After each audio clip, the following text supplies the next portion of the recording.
Le rôle religieux est énorme. Les dieux se déplacent sur des barques.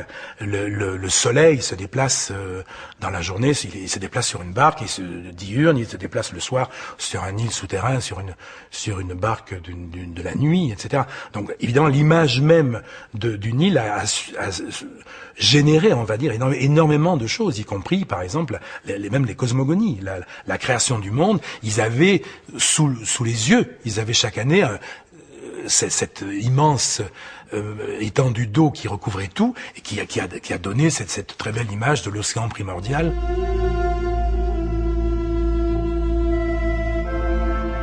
The mighty Nile, a wonder of nature, swept across Egypt's scorched earth. The flood was not a scourge, but a godsend. It spread its blessings all along the river.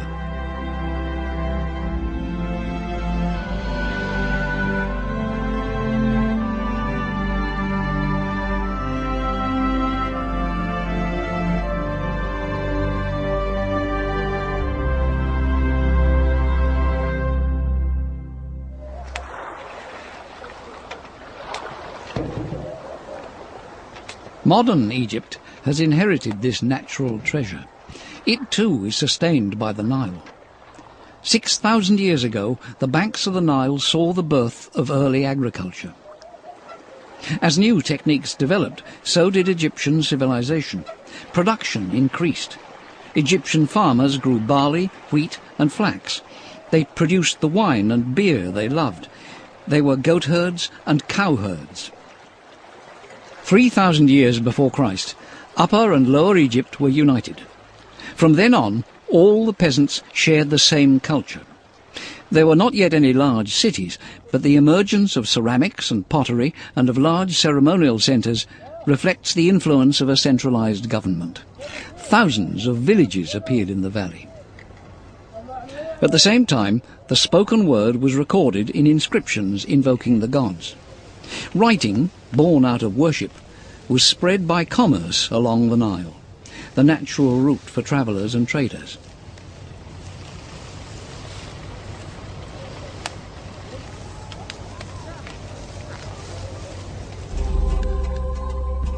"4,500 years ago, the first royal tombs appeared on the edge of the desert. They were mastabas, simple burial chambers beneath flat-roofed rectangular buildings of mud brick. In them, the kings lay isolated in the silence of the dunes, surrounded by their wealth. But these displays of opulence reveal the anxieties of the ancient Egyptians. A whole people had begun a quest for immortality. 4,600 years ago, Pharaoh was deemed the son of Ra, the sun god. He could be proud of his divine descent. His power was immense. He reigned over 2 million people.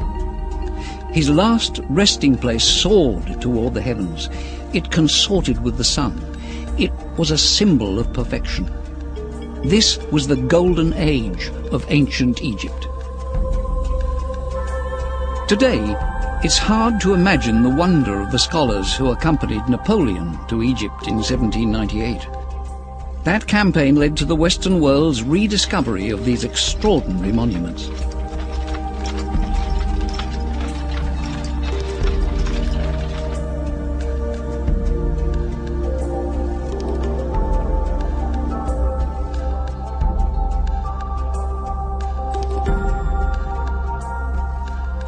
Around the campfire at night, the questions would have been endless. Who built these gigantic pyramids? What were they used for? And above all, what was inside them? If they were to unlock the secrets of this vanished civilization, all these questions would have to be answered.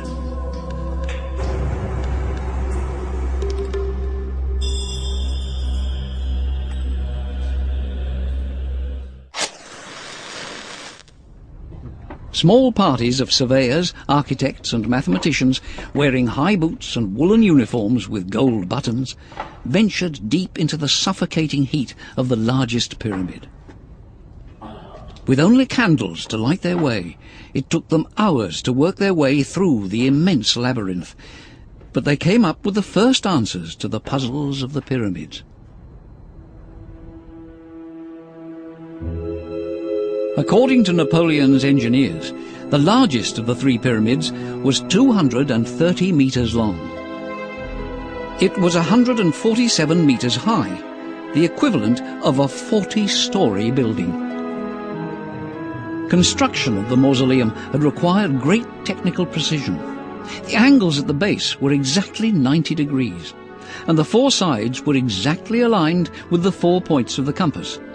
To build it, the ancient Egyptians must have been not only architects and engineers, they must also have been excellent astronomers.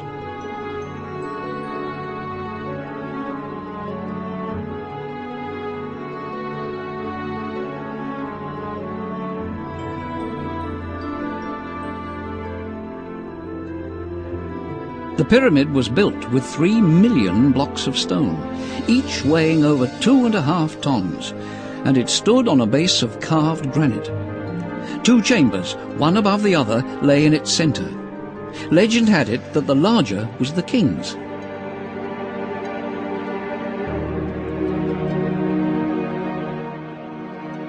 After following narrow passageways for 40 meters, the surveyors climbed to the larger chamber via a 54-meter staircase, one seemingly made for giants.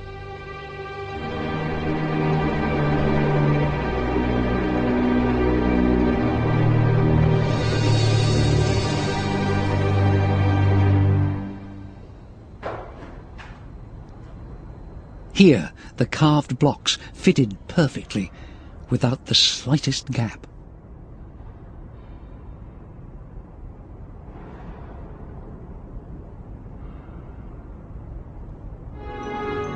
At the end of this passageway lay the king's chamber. Inside was the granite sarcophagus where his body was once laid.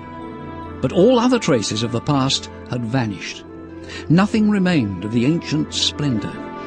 The pyramid, bare of all ornamentation, had nothing to offer seekers after treasure. Yet there can be no doubt that the rooms in which the pharaoh was laid to rest must have been magnificent.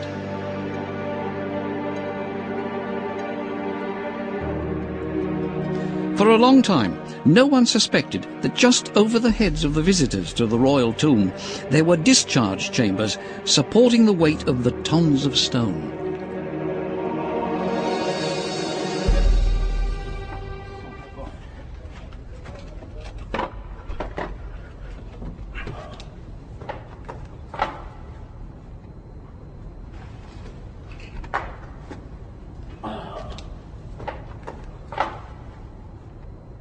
The logistics involved in the construction of this room are staggering.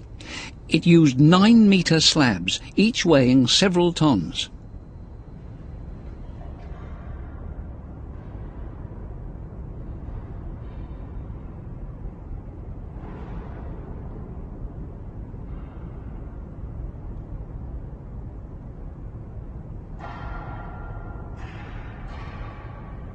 Amid the graffiti left by the earliest modern visitors, an inscription in red catches the eye. Here, in the very heart of the pyramid, workmen inscribed in red ink the name of their master, the man who had the pyramid built, Cheops, one of the last rulers of the Third Dynasty.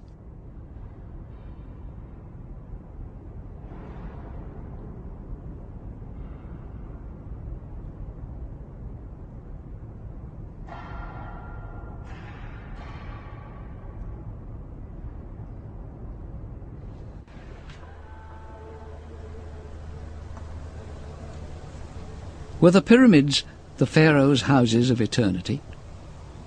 Did they represent the stairs the dead king had to climb to reach Ra, the sun god? How do we explain the construction of the pyramids 4,600 years ago? Who were the people who accomplished this amazing feat? Cette image de la pyramide comme peut-être la perfection de ce qui a été peut-être justement l'âge d'or de la civilisation égyptienne,